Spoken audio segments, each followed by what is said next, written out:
ایک بات ہم اکثر دیکھتے ہیں کہ عمران خان نے جو ہے وہ چاروں شانے چت کر دیا ہے، کیونکہ اپوزیشن کو، اور اب شہباز شریف ہوں، مریم نواز ہوں یا بلاول بھٹو ہوں، وہ جہاں پر بھی موجود ہوں، وہ جس قسم کی گفتگو کرتے ہیں بالکل اس طرح سے لگتا ہے جیسے ہارے وہ جواری جو ہیں وہ بات کرتے ہیں. اور شہباز شریف کی آج کی گفتگو کی بالکل اسی طرح ہارے اور جواری کی طرح تھی. مہنگائی کے حوالے سے انہوں نے بات کی، حالانکہ ان کے سامنے اگر ان کے دور کے اخبارات اور ان کے دور کے ٹی وی پروگرامز اور باقی ساری چیزیں سامنے رکھی جائیں تو کسی صورت ان کے دور میں جو مہنگائی ہے وہ آج سے کم نہیں تھی، اس سے کہیں زیادہ جو ہے وہ لوگ بلبلا رہے تھے. لیکن خیر، کیونکہ اب حکومت میں عمران خان ہے اور شہباز شریف کے پاس کوئی اور تو راستہ ہے نہیں، پوری انہوں نے کوشش کر کے دیکھ لی کہ عمران خان کو گھر بھیجیں گے، نہیں بھیج سکے. اب وہ سوائے تنقید کے کچھ نہیں کر سکتے، تو اس فاتح خانی کو شہباز شریف صاحب نے سیاسی فاتح خانی جو ہے وہ بنا ڈالا اور دل کے پھپھولے انہوں نے پھوڑے. بلاول بھٹو زرداری کشمیر میں جلسوں سے ان دنوں خطاب کر رہے ہیں، اور آج جو انہوں نے وہ باتیں کی، خیر بیک گراؤنڈ کے طور پہ آپ کو بتاؤں کہ اس سے پہلے گلگت بلتستان کے اندر بھی جو جلسوں سے خطاب کیا تھے بلاول بھٹو اور مریم نواز نے، وہاں بھی انہوں نے جو ہے وہ طرح طرح کے دعوے کیے، لیکن جب الیکشن میں ان کو شکست ہوئی تو پھر دونوں کی جانب سے کسی سپورٹس مین اسپرٹ کا مظاہرہ نہیں کیا گیا، اور پھر وہ دونوں چیخنے چلانے لگے، رونے لگے اور دھاندلی کے الزامات لگانے لگے. اس مرتبہ بھی یہی سلسلہ جو ہے رپیٹ ہوتا ہوا نظر آ رہا ہے. اور بلاول بھٹو زرداری صاحب جناب، انہوں نے وہاں پر جو گفتگو فرمائی، ایک تو انہوں نے جیسا کہ میں نے آپ کو کہا نا کہ عمران خان نے چاروں شانے چت کر دیا اپوزیشن کو، تو ایک طرح سے بلاول بھٹو نے جو ہے وہ نون لیگ کے اوپر بھی تنقید کی اور مولانا کے اوپر بھی تنقید کی، کیونکہ انہوں نے حلوے کا ذکر کیا. انہوں نے کہا جناب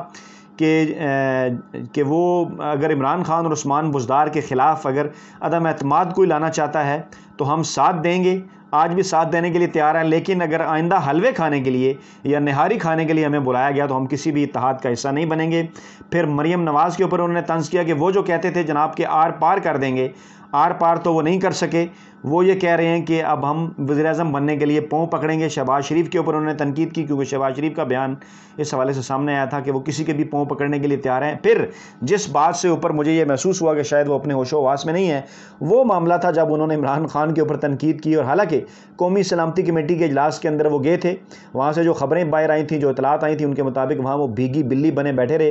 اور ہر بات کے اوپر وہ ہاں کرتے رہے. اور وہاں پر جب انہوں نے یہ بات بھی پوچھنے کی کوشش کی کہ یہ کس کا فیصلہ ہے اڈے نہ دینے کا، تو وہاں پر انہیں واضح طور پر پاکستانی اسٹیبلشمنٹ، پاکستان کی عسکری قیادت کی جانب سے بتایا گیا کہ جناب عسکری قیادت تو وزیر اعظم پاکستان عمران خان کے فیصلوں کے پیچھے ان کی سپورٹ میں کھڑی ہوئی ہے. یہ فیصلے جو ہیں وہ وزیر اعظم پاکستان عمران خان لیتے ہیں، اور یہ انہی کا فیصلہ ہے کہ جو امریکہ کو اڈے نہیں دیے جا رہے. مولانا فضل الرحمان صاحب فرماتے ہیں کہ اڈے تو مانگے ہی نہیں گئے، اور نون لیگ بھی یہی فرما رہی ہے. لیکن بلاول بھٹو نے آج یہ فرمایا ہے کہ اڈے دینے کا فیصلہ عمران خان کا نہیں ہے، یعنی وہ یہ کہنا چاہتے ہیں کہ عمران خان نے یہ فیصلہ نہیں کیا، یہ فیصلہ کسی اور نے کیا ہے. اس سے لگتا ہے کہ بلاول بھٹو اپنا ذہنی توازن کھو بیٹھے ہیں، کیونکہ چند دن قبل جب انہوں نے قومی سلامتی کمیٹی کے اجلاس میں شرکت کی تو وہاں تو انہوں نے ایسی کوئی بات نہیں کی، نہ وہاں سے نکل کر انہوں نے کوئی ایسی بات کی. آج صرف وہ ایک سیاسی جلسے کے ماحول کو دیکھ کر اس قسم کی بات کر رہے تھے. پھر انہوں نے ایک دھمکی بھی دی، انہوں نے کہا کہ جناب آزاد کشمیر کا الیکشن جیتنے کے بعد ہم بنی گالہ کی طرف جائیں گے اور کٹ پتلی کو اٹھا کر ہم باہر پھینک دیں گے. عمران خان کو وہ کہتے ہیں کٹ پتلی. پاکستان پیپلز پارٹی کی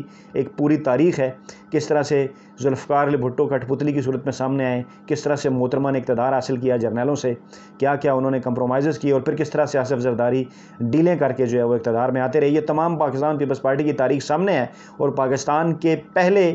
منتخب وزیر اعظم عمران خان جو کہ 2.25 کروڑ ووٹوں سے منتخب ہوئے، ان کے اوپر وہ کٹ پتلی ہونے کا الزام جو ہے وہ لگاتے ہیں. تو یہ ہے جناب سارا معاملہ، تازہ ترین ڈیولپمنٹس عدالتوں سے اور سیاسی میدان سے، حلقوں سے، الیکشن سے، اور اس کے ساتھ ساتھ اپوزیشن کے بیانات شہباز شریف کے آپ کے سامنے ہیں کہ کس طرح سے یہ تمام تر جو معاملہ ہے یہ گھومتا ہوا نظر آ رہا ہے عمران خان کی ذات کے گرد. کہ اپوزیشن کی کسی طریقے سے یہ کوشش ہے کہ احتساب کا عمل جو ہے وہ ملک کے اندر رک جائے اور سنجیاں ہو جان گلیاں تے وچ مرزا یار پھرے، ان سے کوئی نہ کسی معاملے کے اوپر پوچھے اور حکومت انہیں بلائے اور انہیں کہے جی آئیں ہمارے ساتھ مل بیٹھ کے انتخابی اصلاحات کریں. لیکن عمران خان نے واضح کر دیا ہے کہ انتخابی اصلاحات اور دیگر معاملات کے اوپر تو بیٹھا جا سکتا ہے، لیکن نہ ہی احتساب کا عمل رکے گا اور نہ ہی کسی کو نعرو دیا جائے گا. اور اب کشمیر الیکشن، جس سے یہ نظر آ رہا ہے کہ کشمیر الیکشن جیتنے کے بعد عمران خان جو ہیں وہ مزید مضبوط ہوں گے اور 2023 کے الیکشن میں ان کی فتح کی جو بنیاد ہے وہ رکھتی جائے گی. تو اپنا بہت خیال رکھیے گا، دعاؤں میں یاد رکھیے گا. نئی ویڈیو کے ساتھ جلد آپ خدمت میں حاضر ہوتے ہیں. اللہ نگہبان.